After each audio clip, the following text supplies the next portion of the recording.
All right, team, knowledge on nutrition so that you can develop a really good relationship with food. Because if you truly understand how nutrition works, it will take away some of the fear and anxiety and stress about what you're eating. Because you understand that some of the things that you're worrying about really don't have that much of an impact.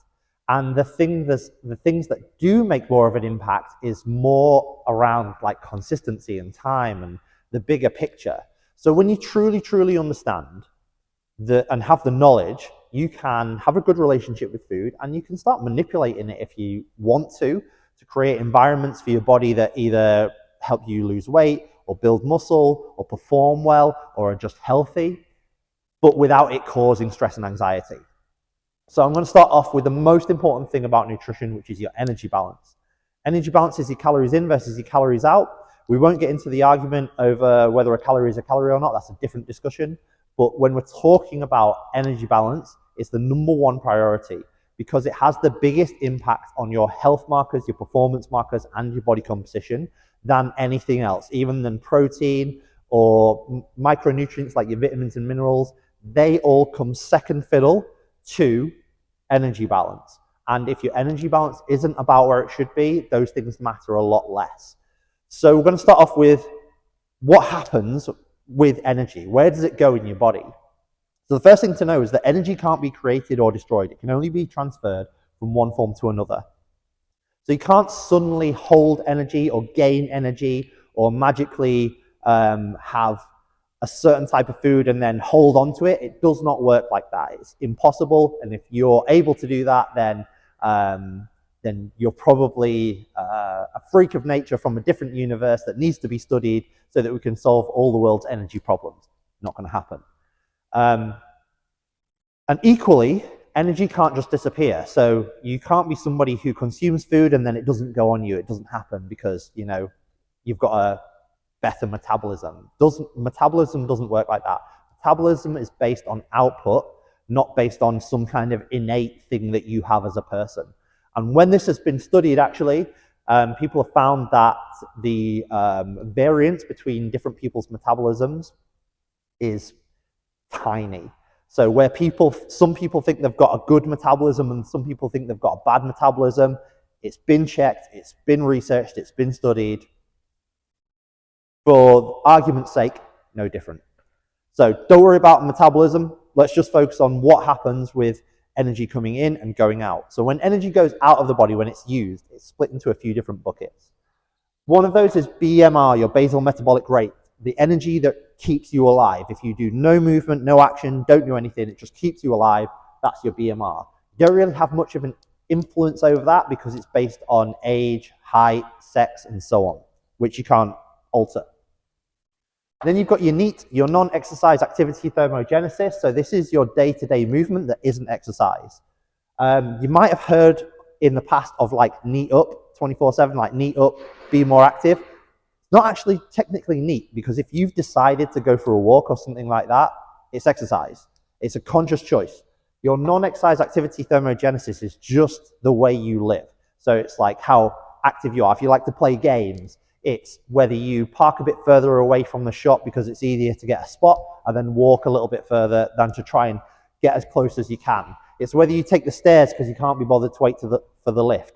It's being more active generally. Now, that would imply that it's not something that you've got control over, except that it is. Because when we build habits that are more active, like we park further away or we like to play games, which I know playing games might fall into training, except for when it becomes automatic, when these things are habits and you're just somebody who plays around a lot or who talks a lot or who fidgets a lot or who dances a lot because you're having fun and it's unconscious because of the habits that you've built up and who you are as a person, that falls into your non-exercise activity thermogenesis. It's not a conscious choice to train. So we can improve that by trying to adopt a certain way of being and a certain lifestyle. Then we've got your exercise activity thermogenesis, which is your training. So this accounts for about 5 to 10% of your energy expenditure, which is not that much, or it's not that much in the bigger picture. So if you get worried about missing a training session and that meaning that you haven't burnt many calories, actually it's not had a massive impact. Equally, if you're focused on really getting into the gym for a training session so that you can burn off calories, sorry to tell you, it's actually not having that much of an impact. But the impact that it does have is the consistency over time, because if that 5 to 10% accounts for 150 calories and you miss a training session, you've missed out on burning maybe 150 calories. It's not a big deal.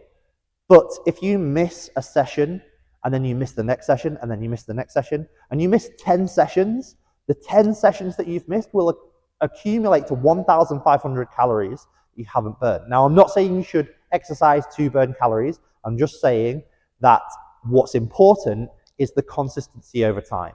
And we can say the same in reverse. So if you are training 5 days a week, then in 2 weeks, you've done 10 training sessions, all at 150 to 200 calories. So you've burnt off 1,500 to 2,000 calories through consistency, not through the fact that you're trying to smash training sessions. It's the consistency that matters over time. That's what's important, and that's where I'm talking about we can take away some of the stress and anxiety of, oh, I missed a training session, therefore I haven't burnt calories. Not important. What's important is that you turn up the next day or the next day, and you are consistent with your training. That has the bigger impact. And then we've got our thermic effect of food. So this is the amount of energy it takes to process, break down, and absorb the food that you consumed. Up to about 10%, but that's probably the top end. So it varies depending on the types of food that you're having. When we go for fats, you typically absorb about nearly 100% of the calories of fat that you consume. When you consume carbs, I believe it's something like 90 to 95% of the calories in those carbs is what you'll actually absorb. So there'll be like 5% maybe that you actually don't absorb. Or, sorry, you do absorb, but it's taken about 5% of what you've consumed to burn it off again, or to absorb it, break it down. I'm trying to get my words right here. So about net gain, 95%. With protein, it's actually a lot lower. I believe it's somewhere between 85 and 90%. So protein is the best for kind of a less or a lower net gain of calories when you consume it, which is partly why it's the most satiating macronutrient, makes you feel fuller for longer. Also has a load of other benefits for the body, which is why people talk about the importance of protein. It's why there's guidelines in protein. We, as people who train, probably want a slightly higher amount of protein because we do more to essentially damage the body, and protein is what's responsible for repairing it. But because we do more to kind of stimulate it, damage it, we encourage and stimulate like muscle growth and things like that, we probably want a bit more because we're turning over a little bit more. We've got a bit more of a requirement than other people who don't train.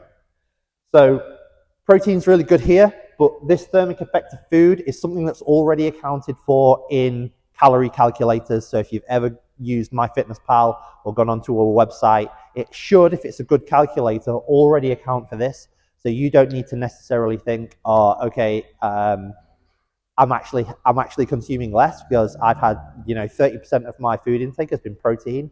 Therefore, I have actually had probably a less calories than it's calculated. That's not true. The calculator's already accounted for it.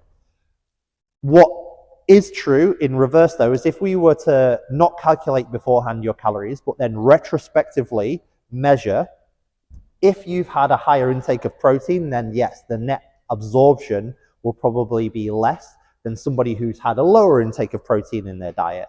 So it does help in that sense. It is better overall, but going up front and checking what you should be having on a calorie calculator and that's spitting out a number that you're sticking to or that you're working towards, that's already accounted for that, so it doesn't work or help in that sense.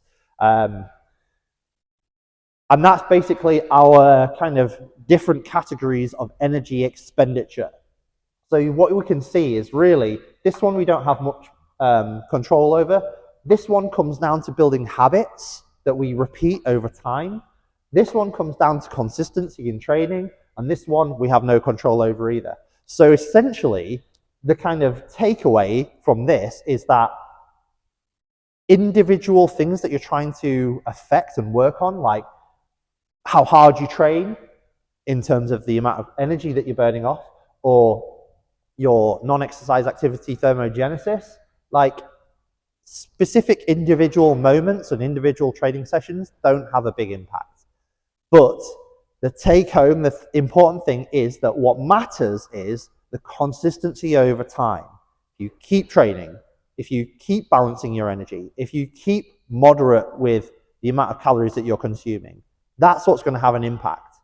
So take away any fear and anxiety over missing a training session or over consuming on a meal, or even having a bad day or bad week with food is okay, because the accumulation of additional calories or the imbalance in energy in that day, moment, week, especially if you're talking about a particular food. Oh, I ate a bagel and that's high in calories. It's virtually had a negligible impact. Oh, I had a donut, therefore I can't eat anything else because I've had a donut, so I'm going over on my calories. Negligible. So take away that fear, take away that anxiety. But yes, what is important is the consistency over time. So if you're having 5 donuts every single day, there's something to be addressed there. If you're skipping meals every single day, there's something to be addressed there. If you're missing training every single day and you essentially never train, there's an issue there.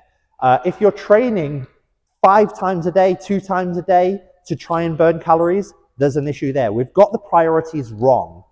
The priority or the focus should be just being consistent over time, making it a lifestyle. Habits, consistency, none of those are individual moments. These are all who you become. So change who you are and how you live.